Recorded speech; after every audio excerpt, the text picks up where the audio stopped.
All right, let's start out with a word of prayer and offer this time to the Lord. Lord, we pray for your presence this morning. Give us clarity by your Spirit to be able to see reality with great clarity. I pray that you might help me to be able to put things forth clearly.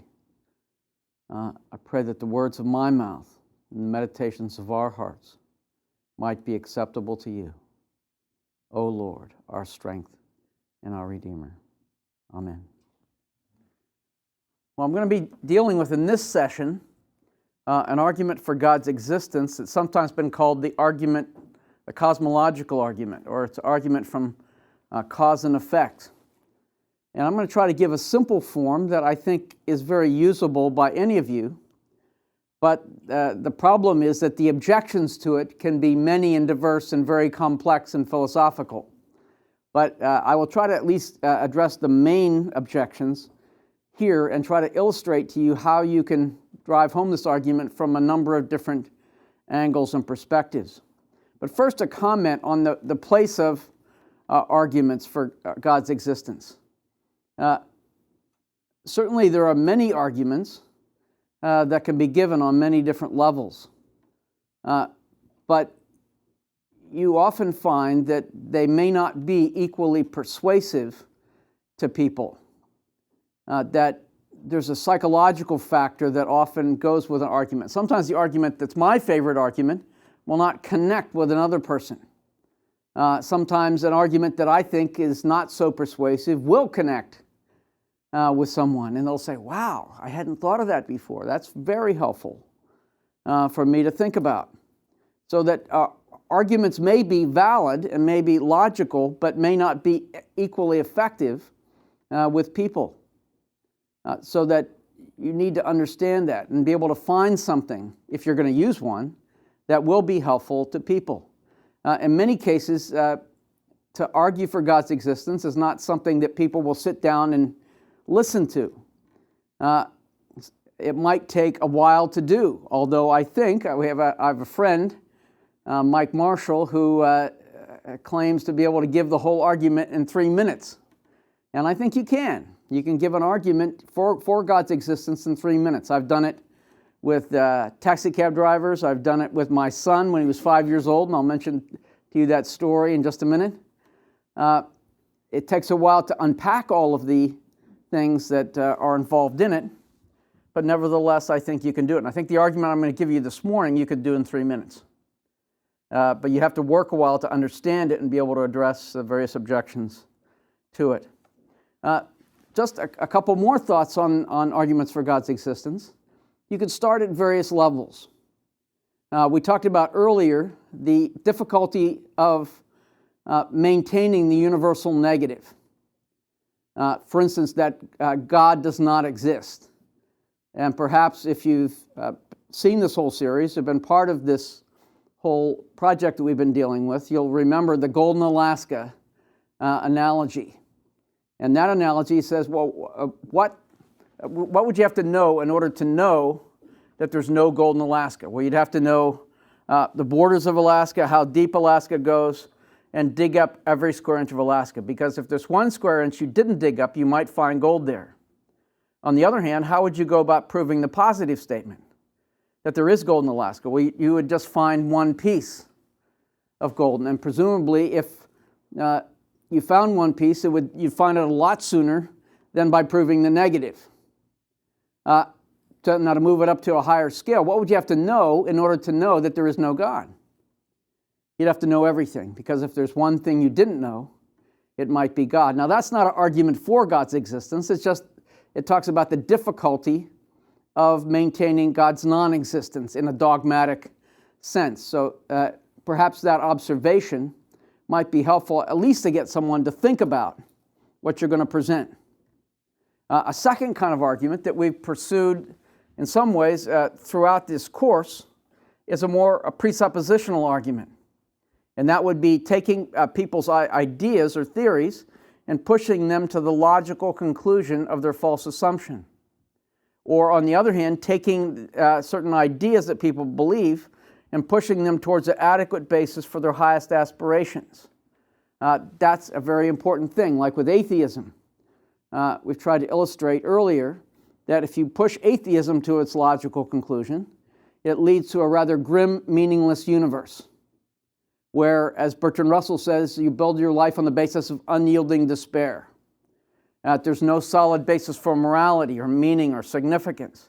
It reduces in some ways to nihilism or sense of nothingness or despair if pushed to the logical conclusion. And we have various people that have observed that. Jean-Paul Sartre, atheist existentialist, or Albert Camus, who said the only really serious question is whether or not to commit suicide, or people from the theater of the absurd. We have a whole school of thought that's really actually done a good service for us to show where atheism leads. If you really push it to its logical conclusion, you see where it ends up. On the other hand, if you do have meaning and dignity and morality and immortality and various other things that are very deep aspirations within people, where's the adequate basis for it? And we've tried to illustrate with regard to some of the theories that we've looked at in the past how that will lead.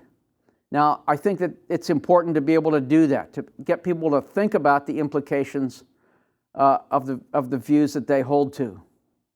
All too often, believers are on the defensive when they could, in a gentle way, be on the offensive. Not be offensive, but be on the offensive in terms of asking questions and really showing people where their theories and worldviews lead, how they can have an adequate basis for the things they say, and where their worldviews lead if you take them to the logical conclusion. But even if you do that, say with atheism, an atheist might possibly be willing to come to the point, well, we do have to base our lives on the basis of unyielding despair. And perhaps the things that I really do want, I don't have a basis for.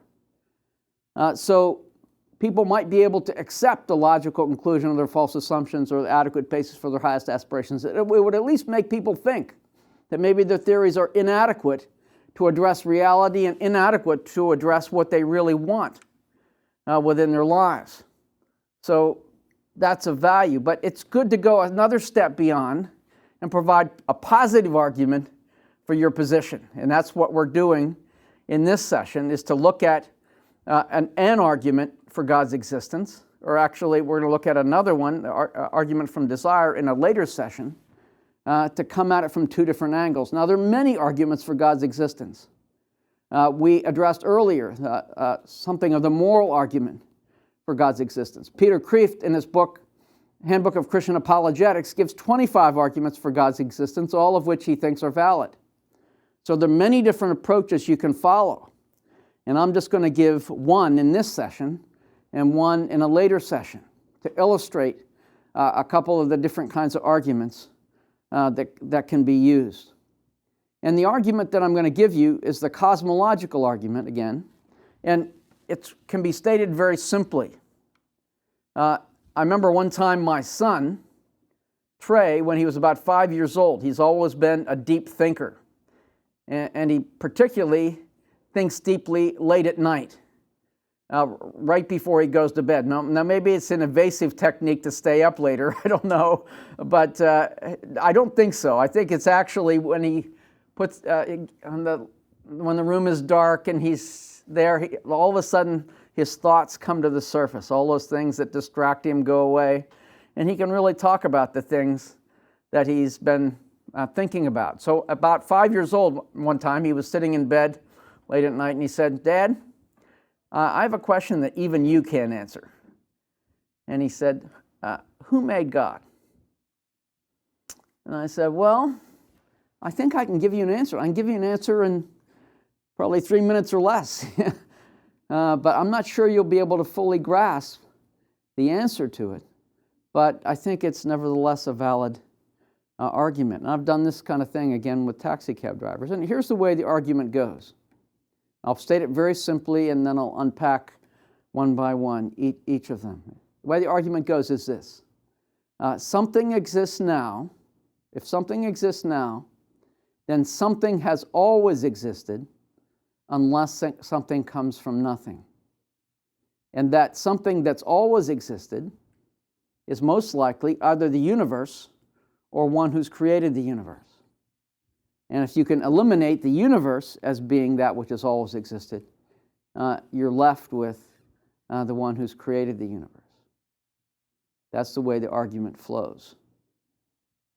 And let's take on each different part of it. First of all, something exists now. This is actually one of the most profound things that we can think about philosophically. And the issue is, why does something exist rather than nothing? Ponder that for a while. Why does something exist rather than nothing?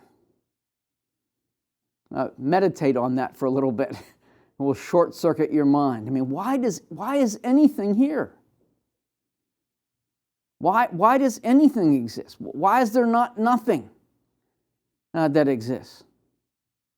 It's perhaps the most basic question, but it seems to be a given that something exists now. At least the idea that you exist. Or if you're talking to another person, giving this argument for God's existence, that they exist. Now, if they would question, for instance, as a solipsist might, whether they exist, I suppose one ironic way to deal with it is not to talk to them because they don't exist. But even this idea that something exists now is hard to evade. The idea that you exist is hard to evade. It was Descartes, you remember, that went back to the things that various things he could doubt. And he was pushing back the doubting to the furthest level. And one of his last doubts was perhaps the universe was created by an evil demon. And it was actually illusory. It was actually an illusion created by an evil demon. And as he thought about it, he said, well, if I'm doubting whether the world's an illusion, at least I'm thinking to doubt that the world's an illusion. And if I think, therefore, I am. Cogito, ergo, sum. So by even doubting whether the world was an illusion and whether he really existed, he proved, in a certain sense, at least existentially, that he existed. Because he had to think to doubt. If there's an illusion, there's got to be someone to be deceived. So it's difficult to evade the idea that the universe or you exist. In fact, one of the great problems that we addressed in an earlier session, the New Age movement, one of the great problems that they have to overcome is if the whole world is Maya or illusion, it's an illusion to whom? It's hard to state the New Age perspective without involving yourself in a contradiction at that level. So it does seem that it's pretty clear that something exists, that we exist. Now the second step is if something exists now, then something has always existed. Now ponder that a little bit. If something exists now, then something has always existed, unless something comes from nothing. Let's deal with that last thing first, that unless something comes from nothing. I won't spend a long time on this, but it's worth at least pondering a little bit, touching on it. Because this idea that something comes from nothing is not often put forward, but it's certainly a logical, well, I don't know if it's logical, but it's at least a possibility. One of the statements that comes from ancient times is ex nihilo nihil fit. Out of nothing, nothing comes. We don't have any experience of something really popping into existence out of nothing. Like if we're pulling across an intersection and an ambulance is coming through, we don't assume that ambulance both exists or does not exist at the same time, the same relationship. If it exists, I suppose we ought to get out of the way of that ambulance. Or if a Mack truck is coming down the road at 60 miles an hour, we don't assume that truck exists or does not exist. We don't pull out in front of it. We don't question whether that's there. Or on the other hand, we don't expect, if we look both ways before we cross the intersection, that all of a sudden an ambulance or a Mack truck will appear going 70 miles an hour through the intersection. We don't expect that something will just pop into existence out of nothing. We have no experience of that. Science assumes that there is cause and effect, that there would be a reason why that would come to be. So that the idea that something pops into existence out of nothing, it goes totally counter to our experience. I know Francis Schaeffer. I don't know if this illustration is helpful. It's difficult, if not impossible, to talk about nothing, because you can almost you almost have to, when you talk about nothing, speak about it as something. And of course, that's a contradiction. But here's an illustration that may prove helpful or may not. This is what Francis Schaeffer used to do. He would draw a circle, and he would say, well, inside this circle is nothing. Now, that's usually the way we speak about nothing. We speak about it as within the scope of something, so that this nothing is, in a way, a something inside of this circle. But he said, try to erase the lines for this and imagine what he called nothing, nothing. Now, he spoke about true truth, and he also spoke about nothing, nothing. And that's what he said. Now, try to imagine nothing, absolutely nothing existing. Not even a little bit of something around the nothing, but absolute nothingness. How would then something come into existence out of absolutely nothing, or out of what Francis Schaeffer called nothing, nothing?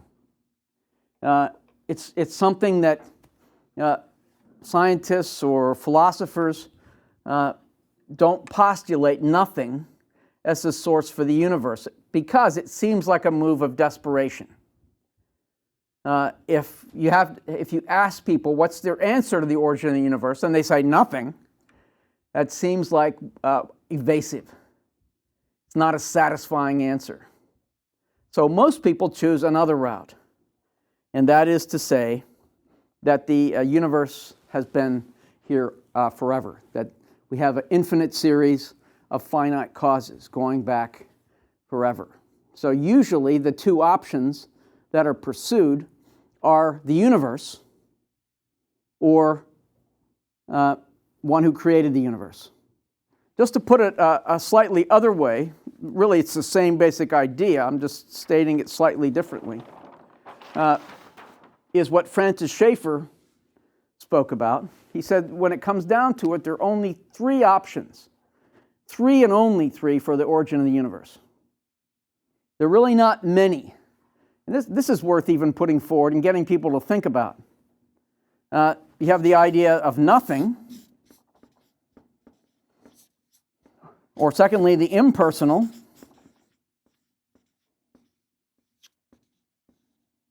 or the personal. You really only have those options with regard to the origin of the universe. The universe either comes out of nothing, the option we just mentioned, or the origin of everything is impersonal, like matter, time and space, universe,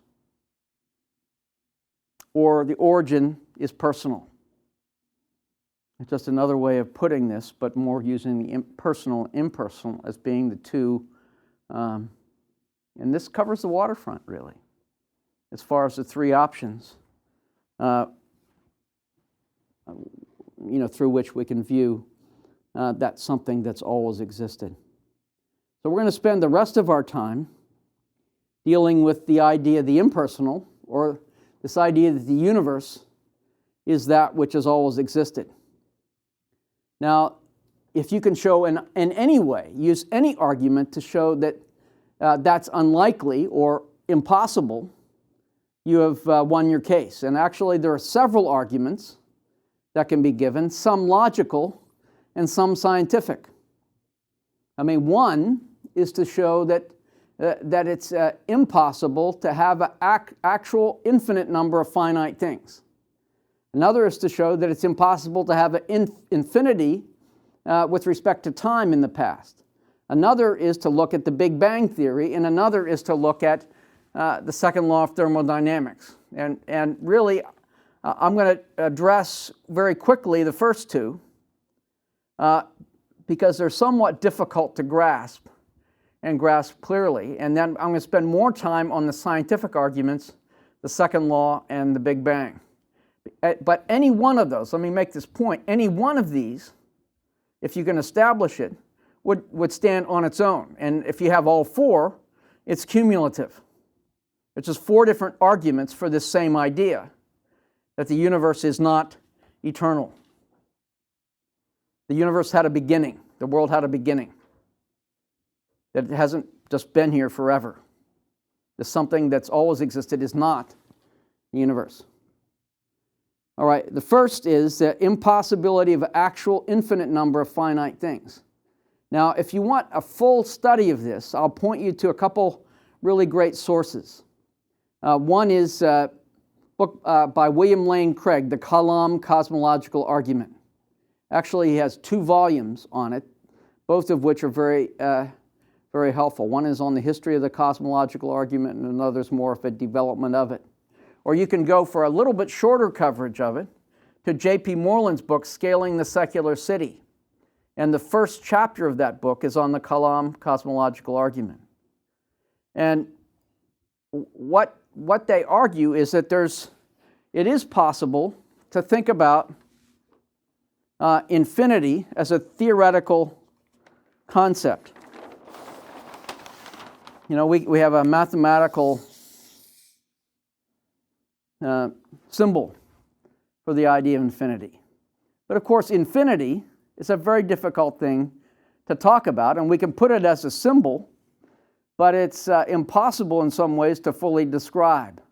It leads to all kinds of conundrums, kind of like Zeno's paradox. It leads to all kinds of different strange ideas. I know when my boys were very little, we used to play with this idea of infinity, and I would say, well, what's infinity plus 1? Infinity. What's infinity minus 1? Infinity. What's infinity times infinity? Infinity.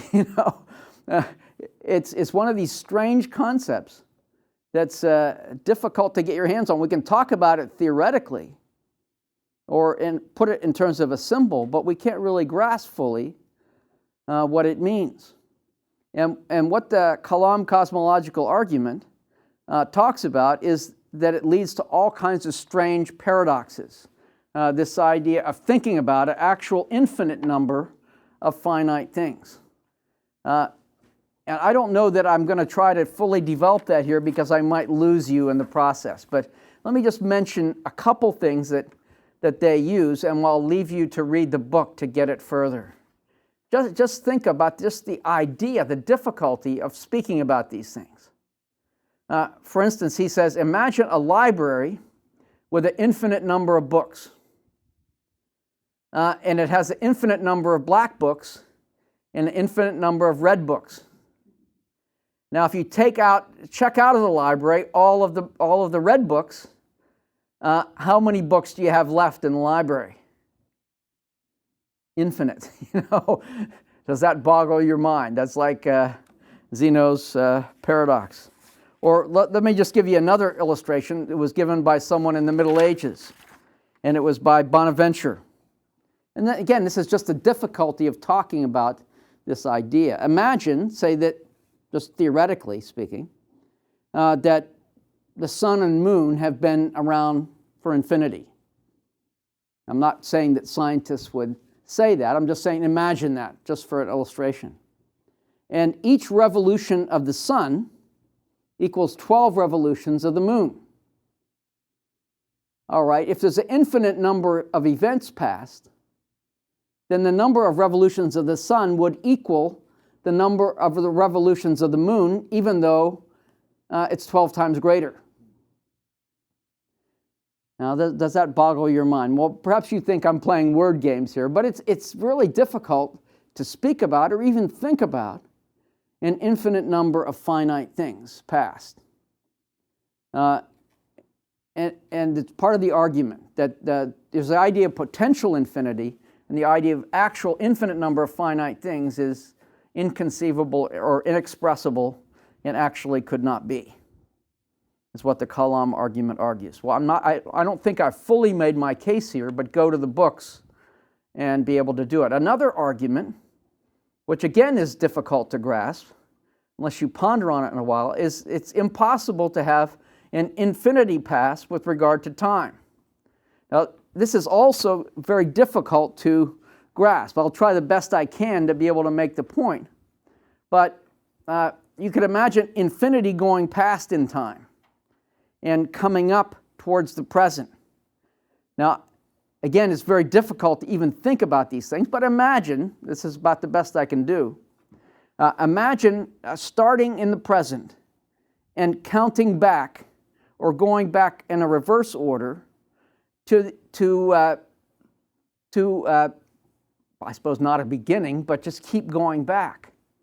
Now the issue is that if you counted back, when would you ever stop? Never. You would have to just keep going for all infinity, right? Now imagine coming back the other way. If you came back from infinity, would you ever arrive at the present point? And the issue is no. The present point would never arrive. But the present point has arrived. Therefore, the past is not infinite. Now again, I don't feel like I've fully made my case. I feel like I've made an observation, but if you want a fuller discussion of it, go to William Lane Craig or J.P. Moreland or others that make this case and unpack it more fully. But they are powerful and I think valid arguments that are very thought-provoking. What I find to be more helpful with people is something that's more easily graspable, that the universe had a beginning, and that is the idea of the Big Bang theory.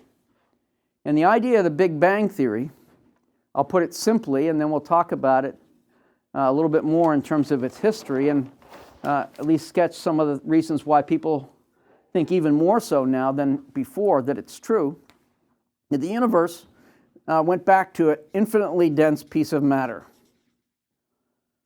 And at some point in the past, long time ago, the universe, this infinitely dense piece of matter went bang. And the universe went out from there. And the whole universe as we have it now comes out of this Big Bang. But of course that leads you back to the question of what? How did this infinitely dense piece of matter get there? And why did it go bang? Takes you right back to the original question. What caused this infinitely dense piece of matter? So you're right back at the very fundamental question of God's existence at that point. We'll come to that in just a second. Let me just mention, because I think I can deal with it more quickly, the second law of thermodynamics. And this is always something that's very helpful as well. Second law of thermodynamics basically argues that the total entropy in the universe is increasing. The idea here is that batteries run down, that the sun and the stars are running down, that heat is being lost and becoming equally distributed within the universe. The stars are dated, the sun is dated. And if the second law of thermodynamics applies to the whole universe, and it's been operating for an infinite time on the stars and on the sun, then what would be the conclusion? If the universe has been always operating according to the second law, then there would be no more hot bodies. The universe would already be cold. The heat would be equally distributed an infinite time ago. Now, does that boggle your mind a little bit? I think perhaps it does. The idea is that the the sun, the stars, have been wound up, so to speak. They've been charged at some finite point a long time ago, and the second law has been working ever since. Now, I suppose you could postulate another part of the universe, or some place that we haven't observed, where the second law works in reverse. To use Star Trek language, something like antimatter, where energy is created rather than becoming dissipated. But if that's the case, then that would be a different type of being. And that type of being would be that which is which would have being in itself, which would have ability to create. It would be a first cause, much like God himself, self-existent, having power, a necessary being to explain the rest of the universe. It's much like a rose by another name, God, one who has that provides the origin, that doesn't need to be explained. It's been always existent because it has existence within itself. A self-existent, necessary first cause. So that it would seem that the second law does lead you back to this idea of the universe having a beginning, or at least pointing to a different order of being that allowed the universe to come into being.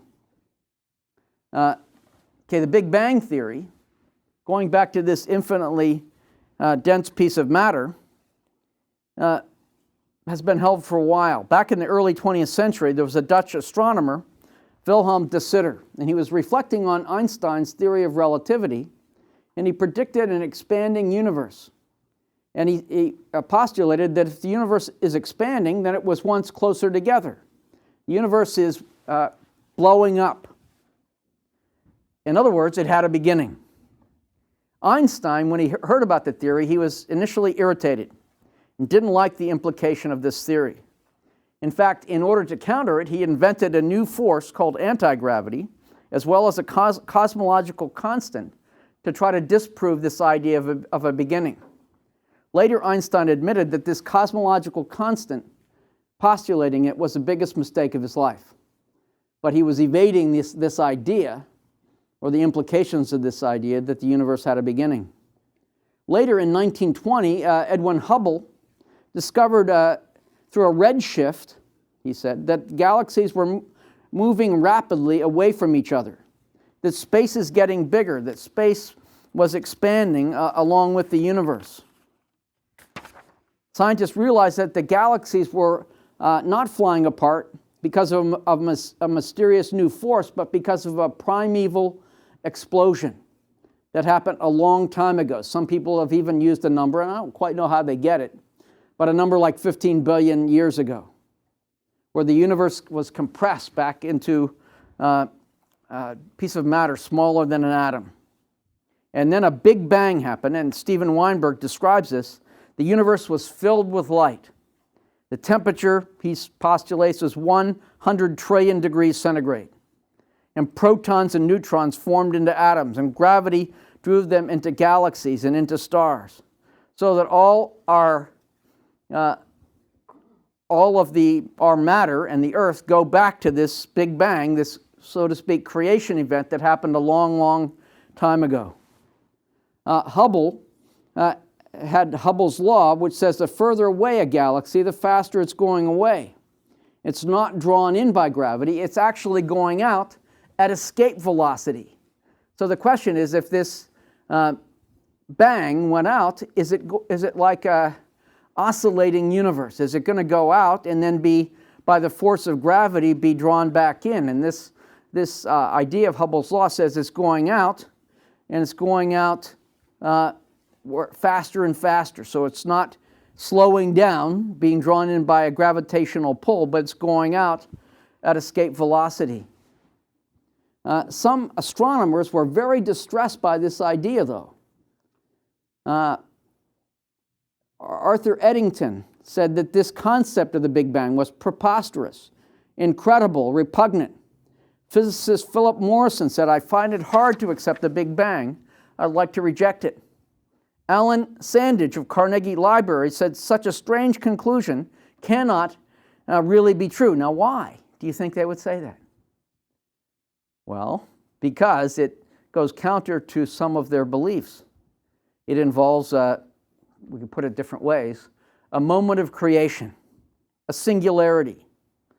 We don't know anything about the before the Big Bang. Time has no meaning before the creation. It borders on the metaphysical, something of a miracle that happened. So that it goes counter to some of these scientists' worldview. In fact, some even tried to produce, as Einstein did earlier, a theory that would counter it, like Fred Hoyle put forward a steady state theory of the universe. He said that as the universe burns up, a new energy is created. So he was saying, according to his idea, space and time are eternal. The universe was always here.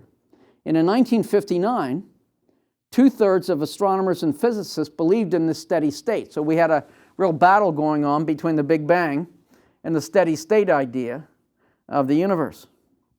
But the steady state theory received a death blow, or a severe blow, in the 1960s. Bell Labs' Arno Penzias and Robert Wilson discovered radiation coming from space. If the universe began in a Big Bang many years ago, the radiation from that fiery blast would still be present. And they postulated, according to scientific theory, what that radiation would be like. It would be a few degrees above absolute zero. And their measurement was right in that same ballpark, slightly less. But it was kind of a whisper from the early moments of the creation. Later, this primordial background radiation was confirmed by NASA's Cosmic Background Explorer satellite, COPE satellite. And they were able to predict, in theory, how much hydrogen, lithium, deuterium, and helium should exist in the universe. And what they actually discovered was in line with what we find of these elements today. Now, Stephen Hawking wrote his famous book that was somewhat of a bestseller, although I don't know how many people have actually read the whole thing. It's a brief history of time, where he said there must have been a Big Bang singularity. Now, some philosophers or scientists have said this about this Big Bang. Arthur Eddington says the beginning seems to present insuperable difficulties unless we agree to look at it as frankly supernatural. Or Arno Penzias says the best data we have are exactly what I would have predicted if I had nothing to go on but the 5 books of Moses, the Psalms, and the Bible as a whole. Perhaps one of the more interesting and fascinating books that I read was by Robert Jastrow, called God and the Astronomers. And it's a very helpful, clear, easy to read book. And he has this one section in there where he talks about the evidence for the Big Bang Theory, and he comes up to this classic quote. He said, "For the scientist who lives by his faith in the power of reason, the story ends like a bad dream. He has scaled the mountains of ignorance, and he's about to conquer the highest peak, like you're coming up to the top of Mount Everest, or you want to see what's there, right over the peak." And he says he's about to conquer the highest peak. And as he pulls himself over the final rock, he's greeted by a band of theologians who have been sitting there for centuries. It's right back to this Big Bang. You're back to the ultimate theological question. Why is there something rather than nothing?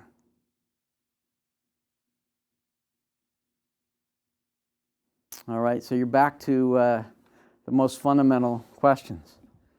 How can you evade this? Some philosophers have tried the move of desperation to say, well, it doesn't seem like the universe could be eternal. Well, maybe it did. Maybe this did come out of nothing. Victor Stenger says the universe was maybe uncaused. It may have emerged from nothing. So you have an uncaused effect. But most people, again, will not try that move of desperation. I thought atheists refused blind faith. Seems that's what a Victor Stenger idea would be. So the Big Bang Theory sticks in the craw of atheists. because it does lead back to questions that are frankly supernatural. Lead back to the most fundamental theological questions. There's another idea I want to at least put forward. I'm not going to have a chance to fully develop it in the time frame we have here, but you need to at least be acquainted with it and perhaps pursue it in more depth. And that's called the Antropic Principle. There are lots of different books that have been written on it. Then there's a great book, Dinesh D'Souza's book, What's So Great About Christianity? It summarizes a number of these different ideas. And there are several other books that we'll include within a reading list that you can look at on this subject. But it's the idea that the universe seems that it was not only designed for us to be here, but there couldn't even be life unless the universe was constructed in a very fine-tuned fashion. Let me just give you a few of the rather staggering things that had to come together in order for life to be there at all. For instance, if the initial explosion of the Big Bang would have differed in strength by as little as 1 part in 10 to the 60th, again, 1 part in 10 to the 60th, the universe would have either quickly collapsed back on itself or expanded too rapidly for the stars to form. In either case, life would be impossible. There's another person that's explored this, and I point you to some of his works, John Jefferson Davis. He points out that an accuracy of 1 part in 10 to the 60th could be compared to firing a bullet at a 1-inch target on the other side of the observable universe, 20 billion light years away, and hitting the target. Rather staggering thing. We can't even really conceive that, but it's incredible. A second thing is the calculations indicate that if the strong nuclear force, a force that binds protons and neutrons together in an atom, had been stronger or weaker by as little as 5%, life would be impossible. Another, calculations by Brandon Carter show if gravity had been stronger or weaker by 1 part in 10 to the 40th, then life-sustaining stars like the sun could not exist. And this would make life impossible. If the neutron were not about 1.001 times the mass of the proton, all protons would have decayed into neutrons, or all neutrons would have decayed into protons, and thus life would not be possible. Another factor is, if the electromagnetic force were slightly stronger or weaker, life would be impossible for a variety of reasons. Imaginatively, you could think of each instance of fine-tuning as a radio dial. Unless all the dials are set exactly right, life would be impossible. Or one could think of the initial conditions of the universe and the fundamental parameters of physics as a dartboard that fills a whole galaxy, and the conditions necessary for life to exist as a small 1-foot wide target. Unless the dart hits the target, life would be impossible. The fact that the dials are perfectly set, or that the dart hit the target, strongly suggests that someone set the dials or aimed the dart. Turns out the universe has to be as big and old as it is to contain living beings such as you and me. It seems, physicist Paul Davies says, that we have been written into the laws of nature in a deep and, I believe, meaningful way. John Burroughs and Frank Tipters in the Anthropological Cosmological Principle, one of these writers on the Antropic Principle, says, a life-giving factor lies at the center of the whole machinery and design of the world. Martin Rees, in his book Just 6 Numbers, argues that 6 numbers underlie the physical properties of the universe. If one of these 6, say gravity, were different even to the tiniest degree, there would be no stars, no complex elements, no life. Rees calls these numbers providential. Stephen Hawking again says, if the rate of expansion of the Big Bang was smaller by even 1 part in 1,000 million million, the universe would have recollapsed before it even reached the present size. Fred Hoyle says that a super intellect has monkeyed with the law of physics. Now, there are 3 fundamental reactions to this anthropic principle. One is called the lucky us response. A second is multiple universes. And a third is, the conclusion I would come, the designer universe.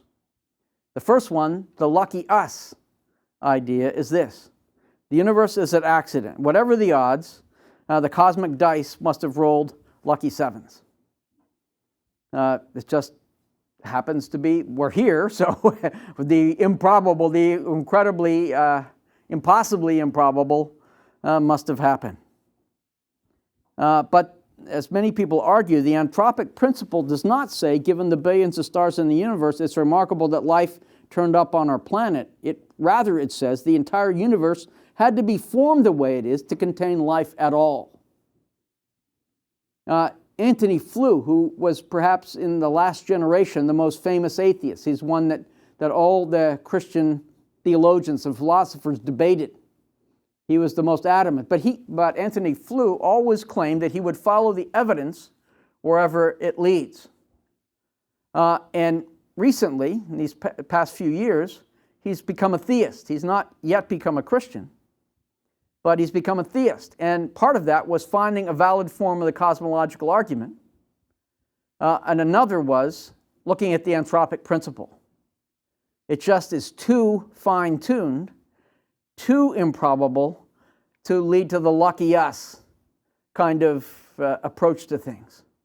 And it's persuaded him. The evidence has caused him to move away from his dogmatic atheism and follow the evidence wherever it leads. And he has written a book called, it was originally, There Is No God, with no crossed out, and there is a God instead, and gives some of the arguments that he has put together on this subject.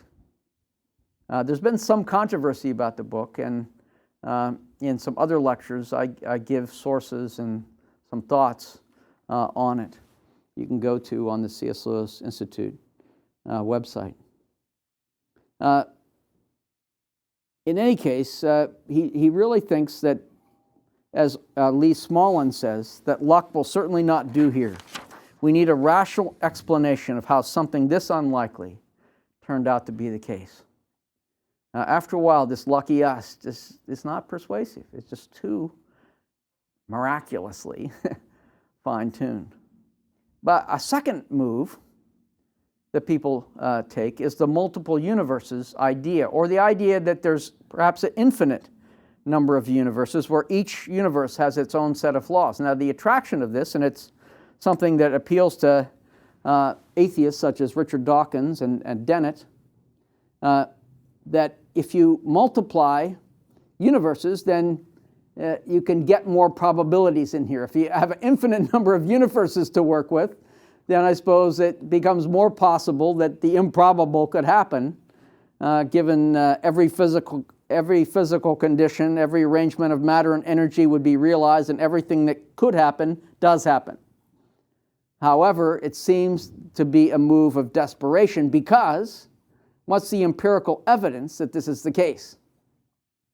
And the idea is none. Weinberg calls this very speculative, having no experimental support. Smolin calls these ideas fantasy.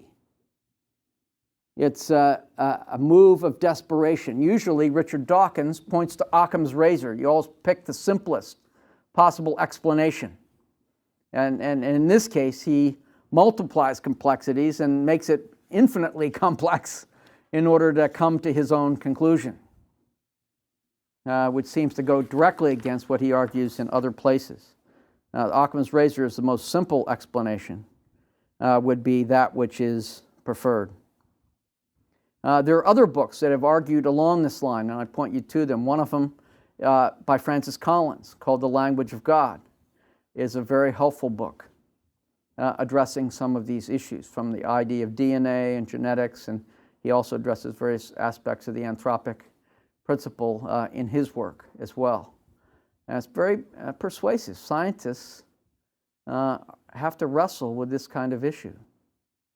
And I think some of these new atheists don't give sufficient time and attention to it, because it makes them very uncomfortable with what's going on.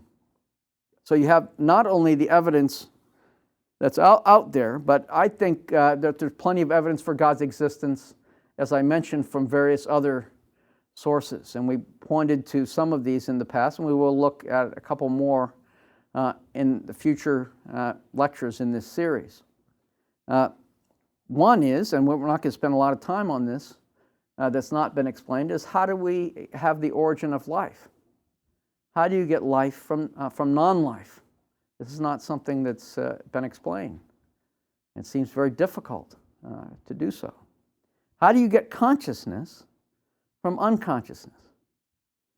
Again, that boggles your mind. You think that this podium, if given an infinite amount of time, would develop consciousness. It's a difficult issue to bridge that.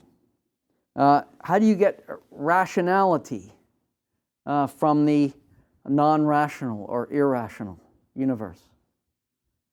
It's a powerful argument. It's something to consider.